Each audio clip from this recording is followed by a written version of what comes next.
ونعوذ بالله من شرور أنفسنا ومن سيئات أعمالنا. من يهده الله فلا مضل له ومن يضلل فلا هادي له. وأشهد أن لا إله إلا الله وحده لا شريك له. وأشهد أن محمدا عبده ورسوله صلى الله عليه وعلى آله وصحبه وسلم تسليما كثيرا. يا أيها الذين آمنوا اتقوا الله حق تقاته ولا تموتن إلا وأنتم مسلمون. يا أيها الناس اتقوا ربكم الذي خلقكم من نفس واحدة وخلق منها زوجها وبث منهما رجالا كثيرا ونساء واتقوا الله الذي تساءلون به والأرحام إن الله كان عليكم رقيبا. يا أيها الذين آمنوا اتقوا الله وقولوا قولا سديدا يصلح لكم أعمالكم ويغفر لكم ذنوبكم ومن يطع الله ورسوله فقد فاز فوزا عظيما. أما بعد فإن خير الكلام كلام الله وخير الهدى هدى محمد صلى الله عليه وآله وسلم وشر الأمور محدثاتها وكل محدثة بدعة وكل بدعة ضلالة وكل ضلالة في النار. قال الله جل شأنه في كتابه المجيد: وعهدنا إلى إبراهيم وإسماعيل أن طهر بيتي للطائفين والعاكفين والركع السجود. وقال جل شأنه في مقام آخر: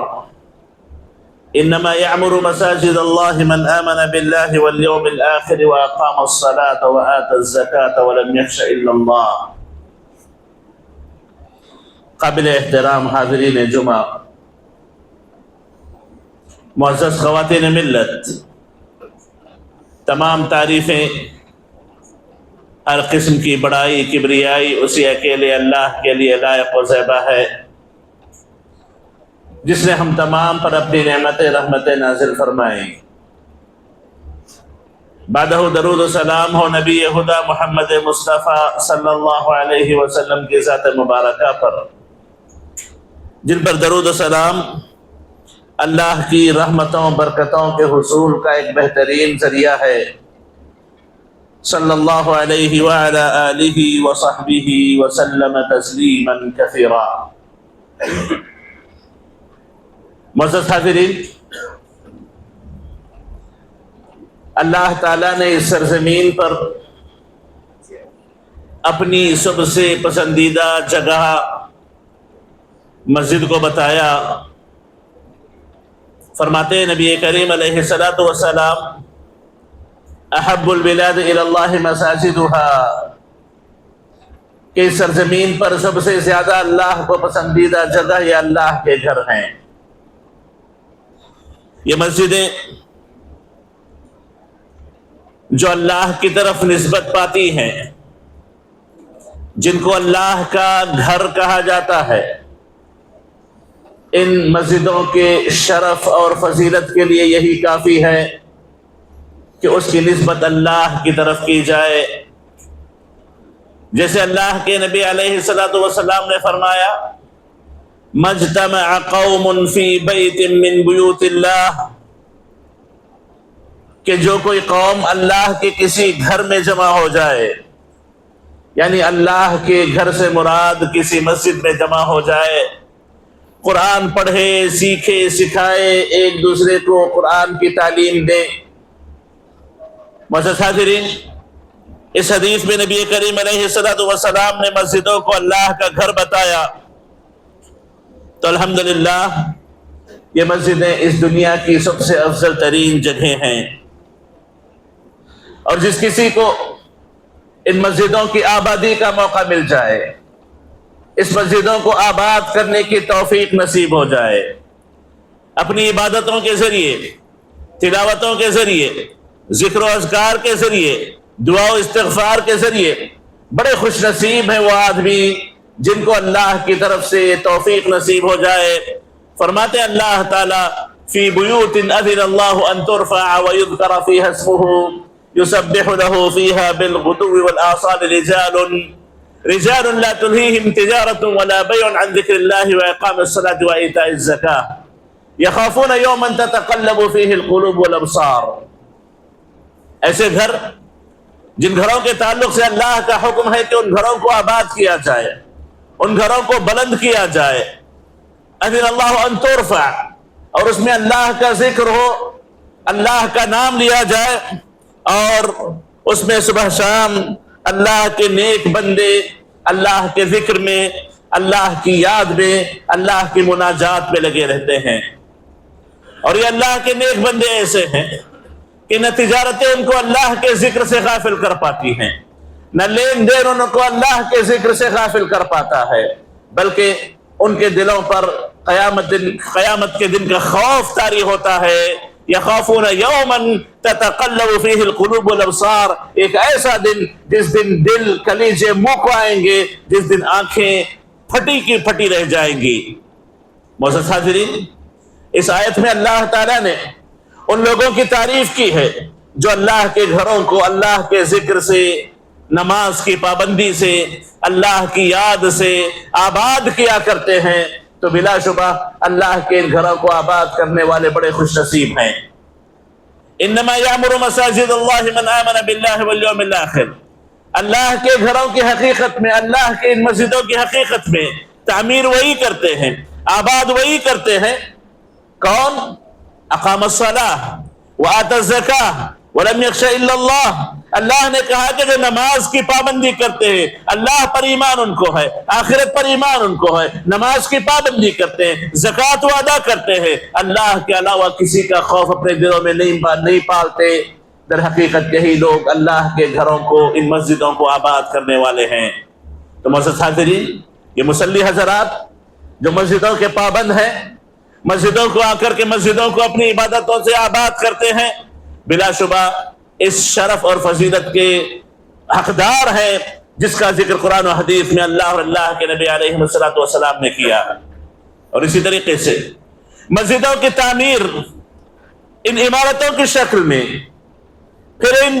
تعمیرات کے بعد اس مسجدوں کے چلانے میں، اس مسجدوں کی ترتیب میں، اس مسجدوں میں آنے والے مصلیوں کے لیے سہولت کے طور پر جو چیزیں ان کی خدمت کے لیے مہیا کی جاتی ہیں، اس کو جو آباد کرتے ہیں، ان کے لیے بھی اللہ تعالیٰ نے، اللہ کے نبی نے بڑی فضیلتیں بیان کی ہیں۔ نبی کریم علیہ السلام نے فرمایا جو اللہ کے لیے ایک گھر بنا دے، اللہ تعالیٰ اس کے لیے جنت میں گھر کی ضمانت دیتے ہیں۔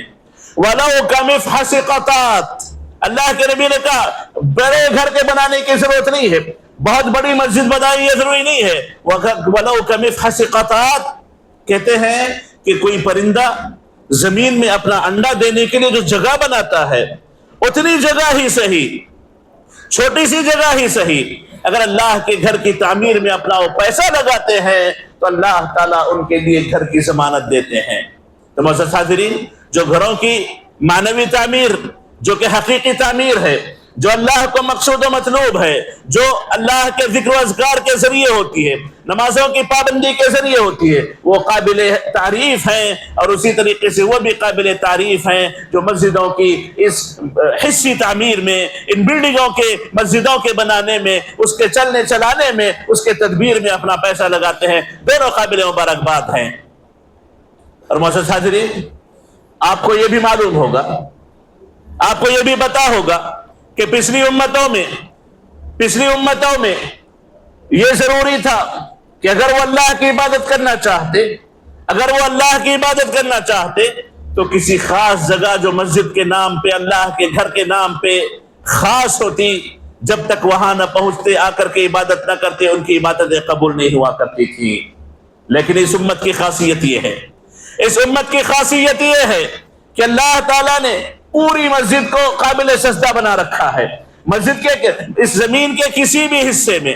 پوری زمین کو اللہ تعالیٰ نے قابل عبادت بنا رکھا ہے۔ اس پوری زمین کے کسی بھی خطے میں کسی بھی جگہ پر ظاہری طور پر جہاں کوئی گندگی نہ ہو، ظاہری طور پر جہاں کوئی شرکی یا بدعتی اعمال نہ کیے جاتے ہوں، ایسی تمام جگہوں پر مسجد بنا کر کے یا ایسی تمام جگہوں کو عبادت میں استعمال کرنا اسلام اس کی اجازت دیتا ہے، شریعت اس کی اجازت دیتی ہے۔ تو فرق یہی ہے پچھلی امتوں میں ہماری امت میں کہ ان کے لیے خاص مسجدیں ہوا کرتی، کہیں اور عبادت کی اجازت نہ تھی، اور آج ہمارے لیے پوری دنیا مسجد ہے، پوری دنیا سجدگاہ ہے، جہاں بھی ہم گندگی نہ پائیں، جہاں شرک کی گندگی نہ ہو، ظاہری گندگی نہ ہو، ہم الحمدللہ نماز ادا کر سکتے ہیں۔ اسی وجہ سے آپ نے دیکھا ہوگا الحمدللہ نماز کے پابند لوگ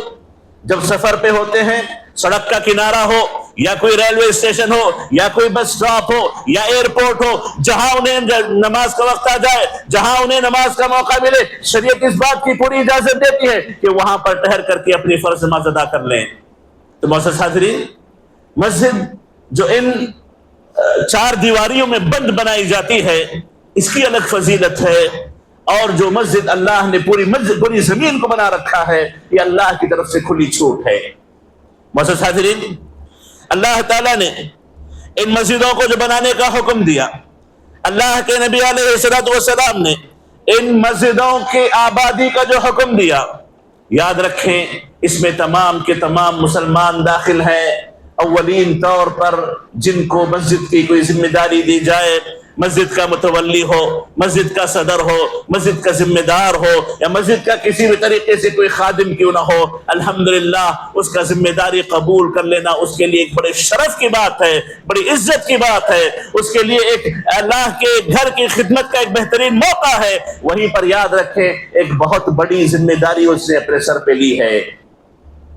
ایک بہت بڑی ذمہ داری اس نے اپنے سر پہ لی ہے۔ معزز حاضرین، نبی کریم علیہ الصلوۃ والسلام فرماتے ہیں کہ اللہ تعالیٰ نے اپنے بندوں میں کچھ بندوں کو ایسا بنایا جو خیر کی کنجیاں بنتے ہیں، خیر کی کنجیاں بنتے ہیں، ان کے ذریعے مسجدیں آباد ہوتی ہیں، الفت و محبت بڑھتی ہے، لوگ ایک دوسرے کے قریب آتے ہیں، ایک دوسرے سے محبت کرتے ہیں، لوگوں کے درمیان اخوت و بھائی چارگی پیدا ہوتی ہے، مسجدوں میں ایک بھائی چارگی کا ماحول پیدا ہو جاتا ہے۔ یہ ان ذمہ داروں یا ان خادموں کے لیے ایک بڑی خوش نصیب بات ہے۔ اور اس کے مقابلے اللہ تعالیٰ نے کچھ لوگوں کو شر کی کنجی بنایا ہے، کچھ لوگوں کو اللہ نے شر کی کنجی بنایا ہے کہ جن کے ذریعے جن کے چہرے کو دیکھ کر کے بندہ سامنے سے ہٹ جائے، جو جہاں جس مجلس میں موجود ہو وہ اس مجلس میں حاضر نہ ہو، جس مسجد میں نماز پڑھتے ہو اس میں نماز کے لیے حاضر نہ دے۔ تو یاد رکھیں یہ وہ لوگ ہیں کہ جن سے لوگ کتراتے بھاگتے ہیں، جن کے اخلاق سے، جن کی زبان سے، جن کے سلوک سے، جن کے معاملات سے۔ یاد رکھیں یہ کہیں ایسا نہ ہو کہ شر کی کنجیاں ہوں، برائی کی کنجیاں ہوں، تو ایسے لوگوں کی ہاں اگر ذمہ داری آ جائے تو بڑی امانت کے ساتھ ذمہ داری کو ان کو نبھانے کی ضرورت ہے، پوری امانت داری ان کو بتانے کی ضرورت ہے، کیونکہ اللہ تعالیٰ نے جہاں پر مسجدوں کی بڑی تعریف کی ہے، مسجدوں کی خدمت کرنے والوں کی بڑی تعریف کی ہے، وہیں پر اللہ تعالیٰ نے مسجدوں سے روکنے والوں کو سب سے بڑا ظالم گردانا ہے۔ سب سے بڑا ظالم وہ ہے جو اللہ کے گھروں کو آباد کرنے سے روکے۔ فرمایا اللہ تعالیٰ نے وَمَنْ أَظْلَمُ مِمَّنْ مَنَعَ مَسَاجِدَ اللَّهِ أَنْ يُذْكَرَ فِيهَا اسْمُهُ وَسَعَى فِي خَرَابِهَا۔ اس سے بڑا ظالم کون ہو سکتا ہے؟ اس سے بڑا ظالم کون ہو سکتا ہے؟ مَنَعَ مَسَاجِدَ اللَّهِ يُذْكَرَ فِيهَا اسْمُهُ، کہ جس میں اللہ کا نام لیا جائے اس کے لیے وہ رکاوٹ بن جائے، آڑ بن جائے۔ یاد رکھیں اس سے بڑا کوئی اور ظالم نہیں ہوگا۔ وسعى في خرابها، مسجدوں کے غیر آباد کرنے میں وہ کوشش میں لگا رہے، اپنے قصدن طور پر ہو یا اپنے اخلاق کی وجہ سے ہو یا اپنے معاملات کی وجہ سے ہو، ایسے لوگوں کو اللہ سے ڈرنا چاہیے، کہیں وہ مسجدوں کی آبادی کے بجائے مسجدوں کی بربادی کا سبب نہ بنے۔ معزز حاضرین، یاد رکھیں اللہ نے جو زندگی عطا کی ہے، زندگی جہاں پر آپ کے لیے غنیمت ہے وہیں پر آزمائش بھی ہے۔ اللہ نے جو آپ کو صحت دی ہے، صحت جہاں آپ کے لیے ایک نعمت ہے وہیں پر آزمائش ہے۔ اللہ نے جہاں پر آپ کو اسلام سے نوازا، اسلام جہاں پر بہت بڑی نعمت ہے وہیں پر آپ کے لیے ایک آزمائش ہے۔ اور اللہ نے جہاں پر آپ کو مال و دولت عطا کی ہے، جہاں پر وہ ایک نعمت ہے وہیں پر آزمائش ہے۔ تو اس اعتبار سے دنیا کا ماحول ہی ایسا ہے، دنیاوی زندگی کی کیفیت ہی ایسی ہے کہ اللہ تعالیٰ نے اسی لیے پیدا کیا لِيَبْلُوَكُمْ أَيُّكُمْ أَحْسَنُ عَمَلًا، تاکہ اللہ آزمائے کہ تم میں سے کون سب سے بہتر عمل کرنے والا ہے۔ معزز حاضرین، نبی کریم علیہ السلام کے زمانے کی مسجدوں پر غور کریں تو نبی کریم علیہ السلام کے زمانے کی مسجدیں اپنی جگہ سب کچھ تھی، گویا وہ پاور ہاؤس تھی، مکمل سلطنت، حکومت، مکمل فیصلے، مکمل معاملات اور ہر قسم کے معاملات وہیں سے طے پایا کرتے تھے۔ نبی کریم علیہ السلام نے مسجد نبوی کو اپنا مرکز بنایا، اللہ کے نبی نے مسجد نبوی کو اپنا مرکز بنایا۔ مثال کے طور پر ایک دو باتیں میں آپ کے سامنے تذکرہ کر دوں۔ معزز حاضرین، نبی کریم علیہ السلام جب کسی لشکر کو بھیجنا چاہتے، کسی جانب اپنی فوج کو بھیجنا چاہتے تو مسجد میں اس کا اعلان ہوتا، مسجد میں اس کا تذکرہ ہوتا، مسجد سے ان کو بھیجا کرتے تھے۔ اللہ کے نبی کے پاس اگر کوئی غریب اشخاص آ جاتے جن کا کوئی پناہ گاہ نہ تھا، جن کا کوئی گھر نہ تھا، جن کی کوئی سہولت نہ تھی، اللہ کے نبی نے ان کو مسجد میں پناہ دے کر کے اہل صفہ جیسی ایک عظیم جماعت تیار کر دی۔ نبی کریم علیہ السلام نے اسی مسجد کو اپنا محکمہ بنایا۔ صحابہ کے درمیان کبھی اختلافات بشری تقاضے پر ہو جاتا، اللہ کے نبی وہیں پر فیصلے کیا کرتے تھے۔ جنازے ہو جاتے، مسجدوں میں جنازے لائے جاتے۔ یا اسی طریقے سے اگر کفار و مشرکین کوئی اللہ کے نبی کی ہجو کرتے، اللہ کے نبی کو برا بلا کہتے، تو حسان بن ثابت رضی اللہ تعالیٰ عنہ اپنے شعر کے ذریعے اللہ کے نبی کا دفاع اسی مسجد میں کیا کرتے تھے۔ اور یہی مسجد اللہ کے نبی اگر کسی کو چاہتے تو اپنے اسی مسجد کے قریب میں کسی بیمار کا خیمہ لگا دیتے تاکہ قریب سے اس کی عیادت کی جا سکے۔ اگر کوئی قیدی با سردار بن کے آ جاتا، اس کو اسی مسجد میں لا کر کے قید کرتے تاکہ وہ مسجد میں لوگوں کے ماحول کو، عبادتوں کو دیکھ کر کے اسلام کی حقیقت کو پہچان سکے، اسلام کی حقانیت کو جان سکے۔ تو معزز حاضرین، یہ کچھ مثالیں میں نے آپ کے سامنے پیش کی جس سے پتہ چلتا ہے کہ مسجد مکمل اسلامی معاشرے کا ایک مرکز ہے، مکمل اسلامی معاشرے کا ایک مرکز ہے۔ ضرورت اس بات کی ہے کہ ہم اس مسجد کو وہی ذمہ داری دیں، اس مسجد کو وہی مقام دیں جو مقام نبی کریم علیہ السلام کے زمانے میں، صحابہ کرام کے زمانے میں مساجد کا ہوا کرتا تھا۔ ان مسجدوں سے ہم وہ تمام کام کریں جو تمام کام نبی کریم علیہ السلام کے زمانے میں مسجدوں سے ہوا کرتے تھے۔ یقیناً اس بات کی کوشش ہونی چاہیے، اور اس طرف کوئی آگے بڑھ کے آئے تو پورے معاشرے کو، پوری امت کو، پورے محلے کو اس کا ساتھ دینا چاہیے، ذمہ داروں کو اس کے ساتھ ہونا چاہیے، اور معاشرے کے لیے، سوسائٹی کے لیے، محلے کے لیے، مسلمانوں کے لیے جو چیز نفع بخش ہو سکتی ہے اس میں کبھی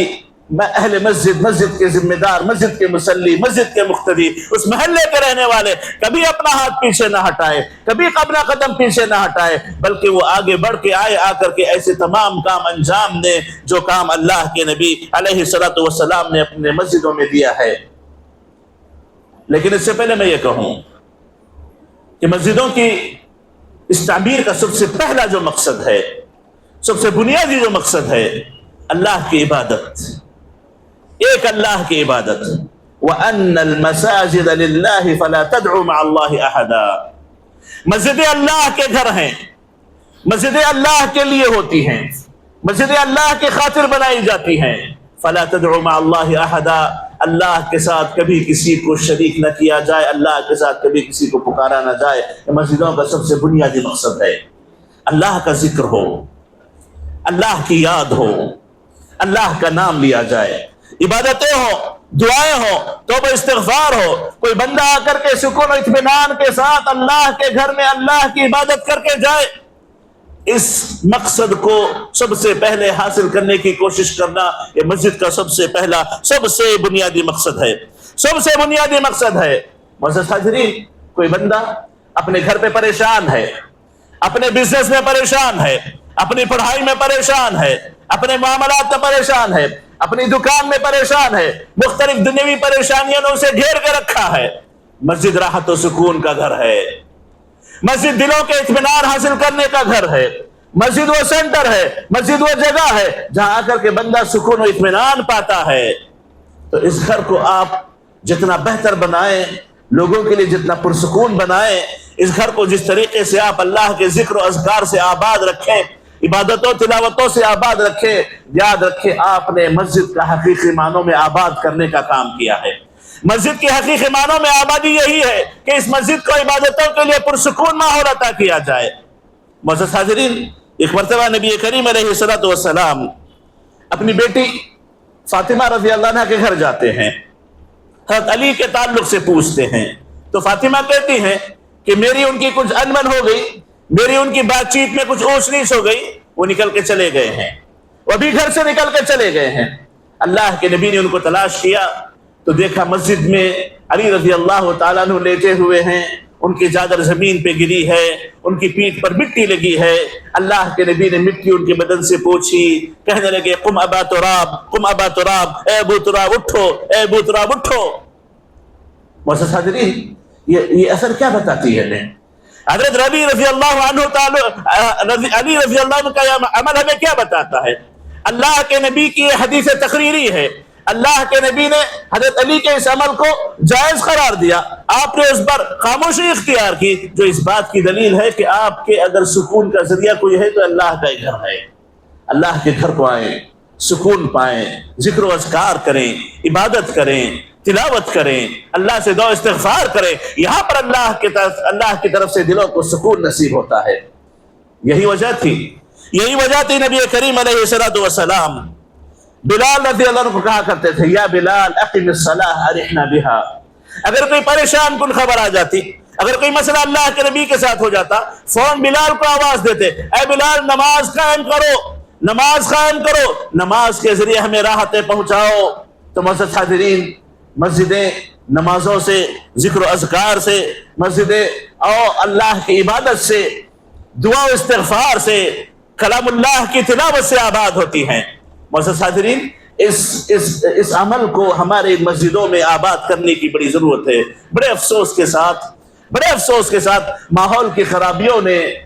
ذمہ داروں کو اس پر مجبور کر دیا کہ مسجد کا ایک حصہ یا مسجد مکمل بند کر دی جائے، نماز کے اوقات پہ کھولی جائے، اس کے علاوہ اوقات میں نماز کے علاوہ اوقات مسجدیں بند کر دی جائیں۔ یہ ہمارے اس دور کا بڑا عظیم فتنہ ہے، بڑا عظیم فتنہ ہے۔ معزز حاضرین، مسجدوں کو کھلا ہونا چاہیے، مسجدوں کو حقیقت میں کھلا ہونا چاہیے، اور مسجدوں کی حفاظت کی ذمہ داری یہ صرف ذمہ داروں کا کام نہیں ہے، پورے محلے کے مصلیوں کی ذمہ داری ہے کہ مسجدوں کی حفاظت کی ذمہ داری میں اپنا وہ حصہ لگائیں، اپنی ذمہ داری وہ نبھائیں، اپنے کو آگے بڑھ کر کے پیش کریں۔ جہاں پر مسجدوں میں کسی قسم کے فتنے کا ڈر ہو اور حکومتوں سے سوال و جواب کا ڈر ہو تو ذمہ دار تو انسان ہے، ڈر جائیں گے، ہو سکتا مسجدیں بند کر دیں۔ سب مصلیوں کی، سب مقتدیوں کی ذمہ داری ہے کہ مسجدوں کو وہ ماحول دیں، مسجدوں کو وہ مقام دیں کہ بندہ آ کر کے سکون یہاں پہ حاصل کر سکے۔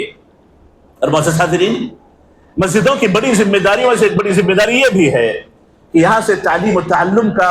ایک ماحول بننا چاہیے، یہاں سے تعلیم و تعلم کا ایک ماحول بنے، لوگ آئیں، قرآن سیکھیں، آداب سیکھیں، اخلاق سیکھیں، معاملات سیکھیں، اپنے مسائل معلوم کریں۔ یہ بات ہمیں اپنے زندگیوں میں محقق کرنی چاہیے، اس کی گارنٹی بنانی چاہیے کہ مسجدیں تعلیم و تعلم کا مرکز بنے۔ فرمایا نبی کریم علیہ الصلوۃ والسلام نے، تم میں سے کسی یہ پسند ہے کہ وہ اپنے گھر کے سامنے ایک اونٹ یا 2 اونٹ یا 3 اونٹ، وہ بھی ایسے اونٹ جن کے پیٹوں میں بچہ موجود ہو، اور ابھی وہ اونٹ وہ بچے کو پیدا کرنے والی حالت میں ہو؟ کون پسند کرتا ہے کہ حلال طریقے سے کسی کے گھر کے سامنے لا کر کے اونٹ باندھ دیے جائیں جس کا اسے مالک بنا دیا جائے؟ تو صحابہ نے کہا کہ کون نہیں چاہتا ہے اللہ کے رسول، کون نہیں چاہتا ہے اللہ کے رسول؟ تو اللہ کے نبی علیہ الصلوۃ والسلام نے فرمایا کہ دیکھو، تم میں سے کوئی شخص مسجد کو جا کر کے ایک آیت سیکھ کے یا سکھا کے آئے، وہ اس کے حق میں 1 اونٹ سے کہیں زیادہ افضل ہے۔ کوئی آدمی تم میں سے جا کر کے مسجد میں 2 آیتیں سیکھ کر یا سکھا کر کے آئے، یہ اس کے لیے 2 اونٹ سے افضل ہے، اور کوئی آدمی تم میں سے مسجد جا کر کے 3 آیتیں سکھا کر کے آ جائے، اس کے لیے 3 اونٹ سے افضل ہے۔ جو جتنی آیتیں سیکھے گا سکھائے گا اس کے حق میں اتنے اونٹوں سے افضل و بہتر ہے کہ وہ 3-4 آیتیں یا جتنی آیتیں سیکھ سکتا ہو مسجد میں جا کر کے یا تو خود سیکھے یا دوسروں کو سکھائے۔ کیا بتانا چاہتے ہیں اللہ کے نبی علیہ السلام؟ اس میں بتانا یہ چاہتے ہیں کہ بندہ آئے، چاہے وہ بچہ ہو، چاہے وہ بڑا ہو، چاہے وہ مرد ہو، چاہے وہ عورت ہو، مسجدوں کو آئیں، مسجدوں کو آباد کرے، اللہ کے کلام کی تلاوت یہاں پہ ہو، جن کو آتا ہو آئیں دوسروں کو سکھائیں، جن کو نہ آتا ہو وہ آئیں دوسروں سے سیکھیں۔ سیکھنے سکھانے کا ماحول مسجد میں ہو، پڑھنے پڑھانے کا ماحول مسجد میں ہو، اللہ کی کتاب کی تلاوت کا ماحول مسجد میں ہو۔ یہ مسجدیں جب تک اپنا وہ فریضہ انجام نہیں دیں گی، جب تک اپنی ان برکتوں کو واپس اپنے گھروں میں نہیں لائیں گی، یاد رکھیں مسجدیں اپنے حقیقی کام کو انجام نہیں دے پاتی۔ ہم لوگ مسجدوں کو رکھتے ہوئے بھی مسجدوں کی برکتوں سے محروم رہیں گے۔ تو معزز حاضرین، یہ کچھ حقوق ہیں جو میں نے آپ کے سامنے بیان کیے۔ یاد رکھیں یہ اللہ کا گھر ہے جو اللہ نے ہمیں عطا کیے ہیں، اس کی ذمہ داری ہماری ذمہ داری ہے۔ ذمہ دار سب سے پہلے ذمہ دار ہے، اس کی آبادی کی پوری ذمہ داری ان کی ہے۔ اس آبادی کو لے کر کے جو جو چیزیں ان کو کرنی پڑیں گی، جو قربانیاں ان کو دینی پڑیں گی، جو جو مسائل ان کے سامنے آئیں گے، ان تمام مسائل کا حل کرنا اولین ذمہ داری ذمہ داروں کی ہے، اور اس کے بعد ذمہ داری ہوتی ہے تمام مصلیوں کی، تمام مقتدیوں کی، کیونکہ سب کو ملا کر کے اللہ کا ایک گھر بنتا ہے، سب کو ملا کر کے اللہ کے گھر کی آبادی ہوتی ہے۔ اس گھر کی آبادی میں جو جتنا حصہ لگا لے اپنی تلاوت کے ذریعے، اپنی عبادت کے ذریعے، اپنی صلاحیتوں کے ذریعے، اللہ نے جو اسے حیثیتیں دی اپنی حیثیتوں کے ذریعے، اللہ تعالیٰ اس کو اتنی توفیق اگر دے دے تو یہ اس کے حق میں خیر ہے۔ اللہ تعالیٰ سے دعا ہے کہ اللہ تعالیٰ ہمیں اللہ کے ان گھروں کی حقیقت کو سمجھنے اور اللہ تعالیٰ ان گھروں کو آباد کرنے کی ہمیں توفیق نصیب فرمائے، اور اللہ تعالیٰ ہمیں ان گھروں کو حقیقی معنوں میں جو احترام اس کا ہے وہ احترام ہمیں اپنے دلوں میں پالنے اور اپنے عمل میں لانے کی توفیق نصیب فرمائے۔ آمین۔ اقول قولی هذا واستغفر الله لي ولكم ولسائر المسلمين من كل ذنب فاستغفروه انه هو الغفور الرحيم۔